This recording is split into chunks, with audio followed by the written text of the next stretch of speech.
Class 8 এর প্রিয় শিক্ষার্থীরা, আমরা এখন এই ভিডিওতে তোমাদের এই কোষে দেখি 13.1 এর এই 2 এর দাগের উৎপাদকে বিশ্লেষণ করি। এখানকার আমরা এখন এই 6 নম্বর প্রশ্নটি খুবই সহজ সরলভাবে আলোচনা করে সমাধান করব। তো প্রিয় শিক্ষার্থীরা, আমরা প্রথমে প্রশ্নটা একটু ভালোভাবে পড়ি। প্রশ্ন এখানে আমাদের দেওয়া রয়েছে x4 মাইনাস 7x² প্লাস 12 এই সংখ্যামালাটিকে আমাদের উৎপাদকে বিশ্লেষণ করে লিখতে বলা হচ্ছে। তো আমরা খুবই সহজ সরলভাবে সমাধান করব। তোমরা মনোযোগ সহকারে দেখো, অবশ্যই তোমরা ভালোভাবে বুঝতে পারবে। তো প্রিয় শিক্ষার্থীরা, আমরা এই সংখ্যামালাটিকে উৎপাদকে বিশ্লেষণ করব। আমরা এখানে মধ্য সহগের মাধ্যমে উৎপাদকে বিশ্লেষণ করব, ঠিক আছে। মধ্য সহগ মানে এই যে মাঝখানের পদের এই যে সহগ সংখ্যা 7 রয়েছে, এই 7কে আমরা ভাঙিয়ে বা বিশ্লেষণ করে উৎপাদকে বিশ্লেষণ করব, ঠিক আছে। তো দেখো, এই 3টি পদের আমরা প্রথম পদে যা আছে তাই লিখব। এই x4 মাইনাস এই প্রথম বন্ধনী দেব, দিয়ে এই x² আমরা লিখব। আর এই যে 7 রয়েছে মাঝখানের সহগ সংখ্যা, এই 7 কিন্তু আমরা লিখবো না, ঠিক আছে। আমরা এই x² লিখবো। এরপর এই তৃতীয় পদ এই 12 লিখবো।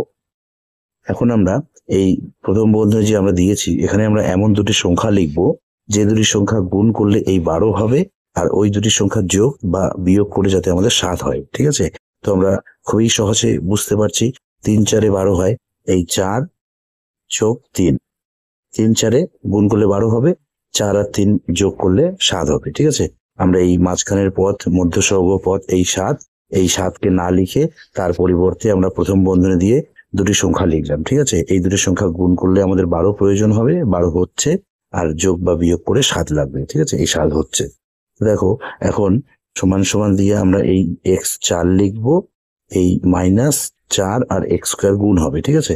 তো মাইনাস মাইনাসে হবে, 4 আর x² গুণ করলে 4x², এই প্লাসে মাইনাসে মাইনাস, 3 আর x² গুণ করতে হবে, 3 আর x² গুণ করলে হবে 3x², এই প্লাস এই 12 সমান সমান।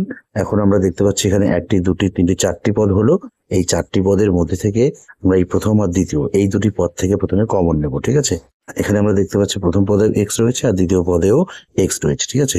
তো আমরা সর্বোচ্চ এই দুটি পদ থেকে এই x² কমন নিতে পারবো। আমরা x² কমন নেব। এই যে এখান থেকে x4 এর থেকে x² নেওয়া হলো, তাহলে এই প্রথম পদে থাকলো x², আর দ্বিতীয় পদ থেকে আমরা নিয়েছি হচ্ছে x² কমন নিয়েছি, তাহলে এখানে থাকবে -4। একইভাবে আমরা এই তৃতীয় পদ আর চতুর্থ পদ থেকেও কমন নেব, ঠিক আছে। আমরা দেখতে পাচ্ছি তৃতীয় পদে x² রয়েছে, কিন্তু চতুর্থ পদে x নেই। তো আমরা এখান থেকে x বা x² কমন নিতে পারবো না। আমরা দেখতে পাচ্ছি তৃতীয় পদে 3 রয়েছে এবং চতুর্থ পদেও 3 আছে। 3 4 12 হয়, তো আমরা এই 3 কমন নেব, ঠিক আছে। এই তৃতীয় পদ আর চতুর্থ পদ থেকে আমরা 3 কমন নেব। এই প্রথমে মাইনাস লিখবো, লিখে এই 3 কমন। এই তৃতীয় পদ থেকে আমরা 3 নিয়েছি কমন, তাহলে এখানে x² থাকবে। এরপর এখানে আমরা এমন একটি চিহ্ন বসাবো যাতে এই চিহ্ন আর এই চিহ্ন গুণ করলেই প্লাস হয়, ঠিক আছে। তো আমরা এখানে মাইনাস বসাবো, মাইনাসে মাইনাসে প্লাস। এই চতুর্থ পদ থেকেও আমরা 3 নিয়েছি কমন, নেওয়া আমরা দুটি সংখ্যা থেকে নেওয়া। এখান থেকে কমন নিয়েছি, তৃতীয় পদ থেকে 3 কমন নিয়েছি, চতুর্থ পদ থেকেও 3 কমন নিয়েছি। তো চতুর্থ পদে এখন এই 4 থাকবে। 3 4 12 হয়, 3 নিয়ে নিয়েছি, 4 আছে, ঠিক আছে। এখন সমান সমান দিয়ে দেখো, এই যে এখন এই সংখ্যামালা থেকেও আমরা কমন নেব। তো দুটি সংখ্যামালাতেই আমরা দেখতে পাচ্ছি x² - 4, x² - 4 রয়েছে। তো আমরা x² - 4 নেব, ঠিক আছে। প্রথম সংখ্যামালাতে দেখতে পাচ্ছি x² - 4 নেওয়ার পরে থাকবে হচ্ছে x², আর দ্বিতীয় সংখ্যামালা থেকেও x² - 4 নিয়েছি, তো এখানে থাকবে -3। এই এই সমান সমান। এখন আমরা এই প্রথম সংখ্যামালাটিকে এখানে সূত্রের আকারে লিখব।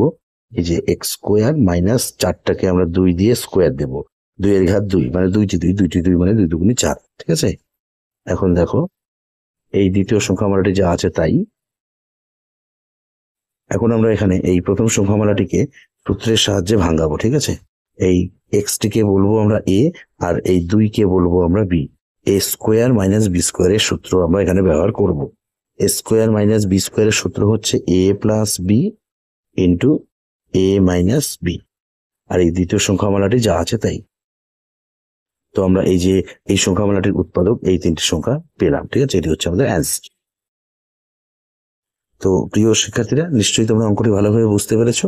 তো এই ভিডিওতে এ পর্যন্ত। ধন্যবাদ।